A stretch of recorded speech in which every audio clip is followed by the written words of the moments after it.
ሰላም ሰላም እንዴት ናችሁ? የተወደዳችሁ የዩቲዩብ ቻናል ቤተሰቦች ሰላምና ጸጋ ይብዛላችሁ። እንዴት ናችሁ? ጤንነት፣ ኑሮ፣ አገልግሎት፣ ስራ፣ ትዳር፣ ልጆች ሁሉ ሰላም ነው? እግዚአብሔር አምላክ የተመሰገነ ይሁን። እኔ ወንድማችሁ አገልጋይ ሆሲም በጣም ደህና ነኝ። እግዚአብሔር አምላክ የተመሰገነ ይሁን። ዛሬ ደግሞ ከእግዚአብሔር ቃል አንድ ክፍል ልንከፋፈል በፊታችሁ መጥተናል። የእግዚአብሔርን ቃል ባላችሁበት ቦታ፣ በስራ ቦታ፣ በትምህርት ቤት፣ በተለያዩ ቦታ ሆናችሁ የምታዳምጡ የጌታ ቤተሰቦች ሰላም ለእናንተ ይሁን። የእግዚአብሔርን ቃል ዛሬ ከኔ ጋር ደግሞ የምንከፋፈለው ሁለተኛ ነገሥት ምዕራፍ 2 ቁጥር 19 ላይ የእግዚአብሔርን ቃል በጌታ በኢየሱስም አካፍልላችኋለሁ። ይህን ስፍራ የምታነቡ ከኔ ጋር ሁሉ እግዚአብሔር አምላክ ጸጋ ያብዛላችሁ። እስኪ እናነበዋለን። እንደዚህ ይላል፣ በጌታ በኢየሱስም አነባለሁ። ምዕራፍ 2 ቁጥር 19 እንዲህ ይላል፣ የከተማይቱም ሰዎች ኤልሳዕን እነሆ የጌታችን እንደምታይ ይቺ ከተማ ኑሮ መልካም ነው፣ ውሃው ግን ክፉ ነው፣ ምድሪቱ ፍሬዋን ትጨነግፋለች አሉ። እርሱም አዲስ ማሰሮ አምጡልኝ፣ ጨውም ጨምሩበት አለ። ያንንም አመጡለት። በውሃው ወዳለበትም ምንጭ መጥተው ጨው ጣለበትና እግዚአብሔር እንዲህ ይላል፣ ይህን ውሃ ፈውሻለሁ፣ ከዚህም በኋላ ሞትና ጭንገፋ አይሆንም አለ።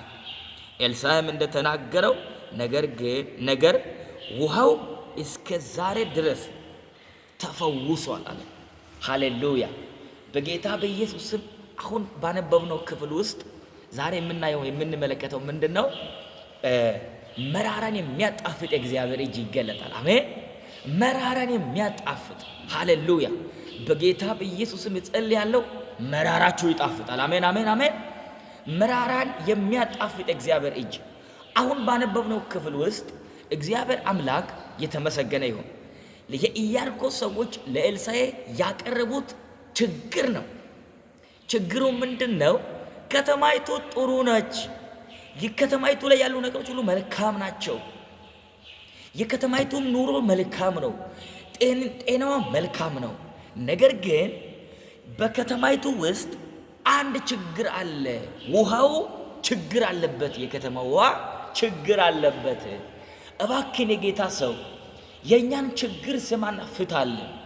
አያችሁ፣ አንዳንዴ ኑሮ መልካም ይሆናል፣ የሆነ የተሳካ ነገር ይሆናል፣ በስራ መልካም፣ በተለያዩ ነገሮች መልካም፣ ግን አንድ ነገር ይጎለናል። የዚች የኢያሪኮ ከተማ ጥያቄ ኑሮ መልካም ነው፣ ጤናዋ መልካም ነው፣ ግን በኑሮ መልካምነት ውስጥ ብቻ አይደለም ችግር ያለባቸው ሰዎቹ። ኑሮ መልካም ቢሆን፣ በትዳር በተለያዩ ነገሮች መልካም ቢሆን፣ ከተማይቱ ላይ አንድ ችግር፣ የውሃ ችግር።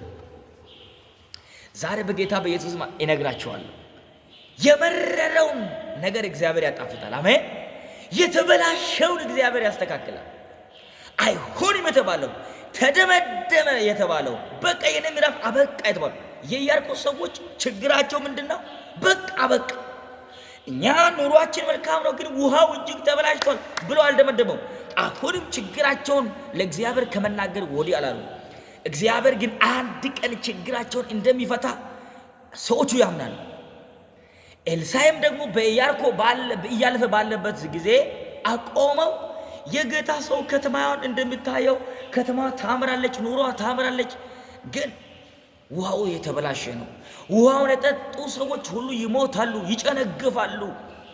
እብን መውለድ የቻሉ የነበሩ ሰዎች ከመውለድ ጭንገፋ ቤታቸው ላይ ይሞላል። እግዚአብሔር አምላክ ደግሞ ይሄን ችግር ሊፈታ ኤልሳዕን ወደ ከተማው እንደወሰደ፣ በኤልሳዕ አማካኝነት ችግራቸው እንደተፈታው፣ መራራ ውሃ እንደጣፈጠ፣ በጌታ በኢየሱስም የኢያሪኮ ሰዎች ጉዳይ ችግር እንደተፈታ፣ ያንቺም ችግር ያንተም ችግር በኢየሱስም የተፈታ ሆነ። በኢየሱስም የተፈታ ሆነ። ሃሌሉያ! መራራን እግዚአብሔር ያጣፍጣል። የመረረውን እግዚአብሔር ያጣፍጣል። እግዚአብሔር በኤልሳዕ ቆሞ እንዲህ አለ፣ መራራውን አጣፈጠው። መራራችሁ በኢየሱስም ይጣፍጣል። ምንድነው በህይወታችሁ ላይ መራራ የሆነባችሁ ነገር ምንድነው? ገንዘብ እያላችሁ ግን የጎደላችሁ ምንድነው? ሀብት እያላችሁ ግን ያጣችሁት ምንድነው? በቃ የተባለ ነገር ምንድነው? እግዚአብሔር እጅ ይመጣበታል። አሜን። የእግዚአብሔር እጅ በዛ ጉዳይ ላይ ይመጣበታል። በኑሯችሁ ላይ ይመጣበታል። በትዳራችሁ ላይ ይመጣበታል። በስራችሁ ላይ ይመጣበታል። መጣ፣ ኤልሳዕ መጣ። አንደኛ መራራችሁን እግዚአብሔር ሲያጣፍጥ፣ አንደኛ ጭንገፋን እግዚአብሔር ይመታል። ኑሮዋ መልካም ነው፣ ጤናዋ መልካም ነው፣ ከተማው መልካም ነው፣ ያምራል፣ ጥሩ ነው። ግን ውሃውን የጠጡ ሰዎች ይጨነግፍባቸዋል። ትዳር ይጨነግፍባቸዋል። ትምህርት ይጨነግፍባቸዋል። ጤንነት ይጨነግፍባቸዋል። ያንን ጭንገፋ ነው እግዚአብሔር የሚመታው። በጌታ በኢየሱስ ከሕይወታችሁ ላይ ጭንገፋ የተመታ ይሁን። ከቤታችሁ ላይ ጭንገፋ የተመታ ይሁን። ከታላቃችሁ ላይ ጭንገፋ የተመታ ይሁን። ከስራችሁ ላይ ጭንገፋ የተመታ ይሁን። እግዚአብሔር ጭንገፋን ይመታል። አንደኛ ከዛች ከተማ የተመታው ነገር ምንድነው? ጭንገፋ። ፍሬ ይጨነግፋል፣ መታ። ሁለተኛ ፈውሻለሁ አለ። የእግዚአብሔር እጅ ሲመጣ፣ እግዚአብሔር መራራችሁን ሊያጣፍጥ በእናንተ ሕይወቱ ሲመጣ፣ ሁለተኛ ይፈውሳችኋል። እግዚአብሔር አምላክ የተባረከ ይሁን። ይሄን ክፍል ያያችሁ ሰብስክራይብ፣ ደወል ምልክቷን የነካችሁ ኦል ያላችሁ ኮፒ ሊንክ ያደረጋችሁ ሐሳብ አስተያየታችሁን እያስቀመጣችሁ የዚህን ቻናል ተከታዮች እንድትሆኑ አሳስባችኋለሁ። እግዚአብሔር ይፈውሳችኋል። አሜን አሜን። በጌታ በኢየሱስ ስም እግዚአብሔር አምላክ ይባርካችሁ። እግዚአብሔር ይፈውሳል። ጤናሽን ይፈውሳል። ትዳርሽን ይፈውሳል። ስራሽን ይፈውሳል። ትምህርትሽን ይፈውሳል። አእምሮሽን ይፈውሳል። በኢየሱስም የኢያሪኮ ችግር እንደተፈታ የእናንተም ችግር ተፈታ። አሜን። እግዚአብሔር አምላክ ይባርካችሁ። ሰብስክራይብ ያደረጋችሁ ኮፒ ሊንክ ያደረጋችሁ እንድትከታተሉ አሳስባችኋለሁ። ሰላም ለእናንተ ይሁን።